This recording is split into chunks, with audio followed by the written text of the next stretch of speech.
Israel conseguiu enganar alguns dos comandantes militares mais importantes do Irã, levando todos eles para o que parecia ser mais uma reunião.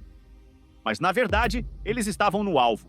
Seriam alvejados e eliminados com apenas um só disparo. Esse foi apenas um dos engenhosos planos arquitetados pelo governo de Israel no dia 13 de junho, além de, é claro, ter enviado agentes especiais para se infiltrar no Irã, implantar seus próprios sistemas de armas e até construir uma base inteira de drones de ataque perto da capital do país inimigo. Tudo isso sem levantar nenhuma suspeita. E o mais incrível, eles planejaram tudo isso por 8 meses. Acontece que Israel está quilômetros e quilômetros à frente dos iranianos, lançando uma das operações de sabotagem mais sofisticadas da guerra moderna. Mas, como diabos Israel conseguiu enganar e atrair comandantes tão poderosos do regime iraniano para uma falsa reunião que, na verdade, era uma armadilha mortal? Bem, meus amigos, é o que vamos te mostrar hoje. Para explicarmos como Israel arquitetou esse engenhoso ataque, você precisa conhecer o Mossad. Quando as portas dos campos de concentração nazistas foram abertas em 1945, os sobreviventes se encontravam espalhados pela Europa, sem lares, sem famílias e sem nenhum país que os representasse. Grande parte deles queria ir para a Palestina, uma terra com significado histórico e espiritual para o povo judeu, mas que, na época, estava sob controle britânico. O problema era que o governo britânico limitava a entrada de judeus, principalmente para não irritar a população árabe local, que já via com desconfiança e hostilidade o aumento da imigração judaica. Muitos judeus tentaram entrar clandestinamente em barcos improvisados, mas foram barrados ou até presos pelos britânicos. A situação ficou insustentável. A questão foi levada para a ONU, que propôs dividir a Palestina em 2 estados, um judeu e um árabe, com Jerusalém sob administração internacional. Os judeus aceitaram a partilha, vendo nela a chance de ter um estado próprio. Mas os árabes rejeitaram a proposta veementemente. Em 14 de maio de 1948, David Ben-Gurion anunciou a criação do Estado de Israel. E no dia seguinte, os exércitos dos países árabes vizinhos invadiram o recém-criado Estado de Israel, iniciando uma guerra que Israel, mesmo pequeno e cercado, conseguiu resistir e vencer. Enquanto a maioria dos países geralmente leva anos ou até décadas para criar inimizades e rivalidades externas, Israel já nasceu praticamente cercado de inimigos no momento em que foi criado. Após vencer a Guerra Árabe em 1948, o primeiro-ministro de Israel entendeu desde cedo que a chave para a sobrevivência do país naquela região residia em uma robusta capacidade de inteligência, e não apenas em um exército poderoso. Por isso, em 1949, ele criou o Mossad. Na verdade, Israel possui 3 agências de inteligência. Amman, responsável pela inteligência militar, coletando informações sobre exércitos inimigos e outras ameaças militares. Shin Bet, que cuida da segurança interna, com foco na prevenção do terrorismo e da espionagem em território israelense. E o Mossad, que conduz operações de inteligência estrangeira, especializando-se em espionagem, missões secretas e contra-terrorismo fora de Israel. Os recrutadores do Mossad buscam candidatos com qualidades específicas, confiabilidade, inteligência excepcional e a capacidade de se tornar alguém completamente diferente. O Mossad reporta cerca de 7.000 funcionários em todo o mundo, sendo uma das maiores agências de espionagem da história. Por muito tempo, David Ben-Gurion nunca mencionou publicamente os nomes dessas agências, nem reconheceu sua existência. Elas eram cercadas de segredo, até o famoso caso de Adolf Eichmann. Adolf Eichmann foi um dos principais arquitetos do extermínio nazista. Ele organizou a logística para transportar milhões de judeus para os campos de extermínio nazistas, sendo diretamente responsável pela morte em massa e pelo sofrimento inimaginável durante a Segunda Guerra Mundial. Com a derrota nazista, Eichmann conseguiu fugir da Europa usando documentos falsos. A maioria das agências de inteligência e governos pelo mundo acreditava que ele jamais seria capturado e levado à justiça. Mas ninguém escapa do Mossad. Eichmann foi capturado em Buenos Aires em 1961 por agentes do Mossad, onde vivia sob a identidade de Ricardo Clement. Tudo precisou ser feito em segredo, porque a Argentina, na época, protegia Eichmann.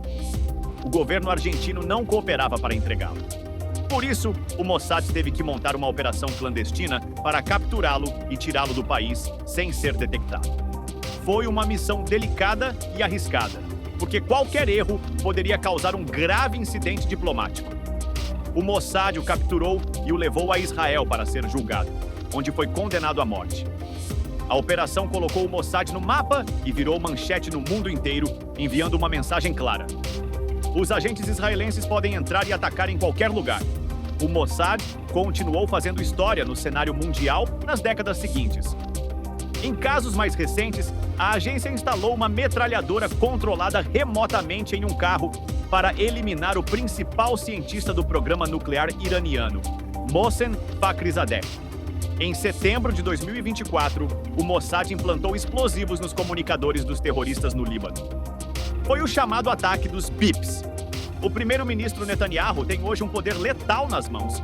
E o maior inimigo de Israel? O regime do Irã. Israel e Irã estão em guerra há anos. Mas é uma guerra indireta, uma chamada guerra por procuração.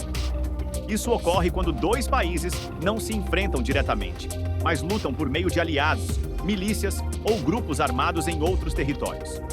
O Irã financia e arma grupos como o Hezbollah no Líbano e o Hamas em Gaza, que atacam Israel. Essa estratégia permite que o Irã ataque sem se envolver diretamente em um confronto que poderia destruir seu próprio regime. Em resposta, Israel bombardeia posições iranianas na Síria, elimina líderes e sabota bases, comboios e cientistas ligados a programas militares. É um jogo de xadrez mortal, mas tudo mudou em 7 de outubro de 2023 com o ataque brutal do Hamas. Foi um divisor de águas. Israel abandonou a postura defensiva e adotou uma estratégia ofensiva total: destruir o Hamas, enfraquecer o Hezbollah e conter o avanço do Irã.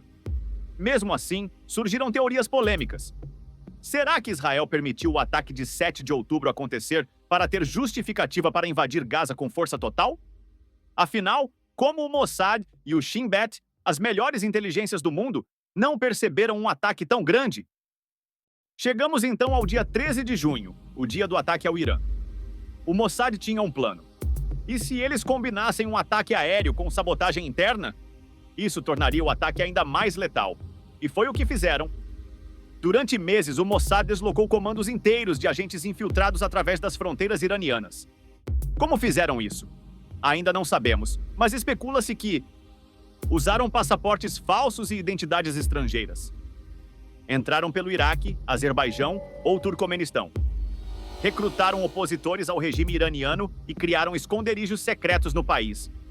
E o mais fascinante, Israel publicou imagens da preparação. Agentes em campos abertos armando drones e mísseis dentro do território iraniano. Era a Operação Leão em Ascensão. Na madrugada de 13 de junho, 200 caças israelenses decolaram, enquanto os sabotadores lançavam drones que atingiram sistemas antiaéreos iranianos, abrindo caminho para o ataque aéreo total. Em menos de 15 minutos, a Força Aérea Israelense atingiu mais de 20 alvos. Um deles era o local onde estavam os principais comandantes militares iranianos, reunidos após caírem numa armadilha do Mossad.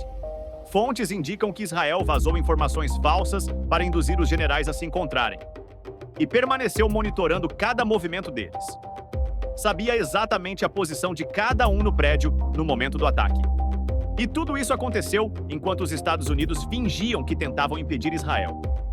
O próprio Trump, que antes dizia ser contra o ataque, já sabia de tudo. Era psicologia de guerra. E funcionou. E você? O que acha de tudo isso?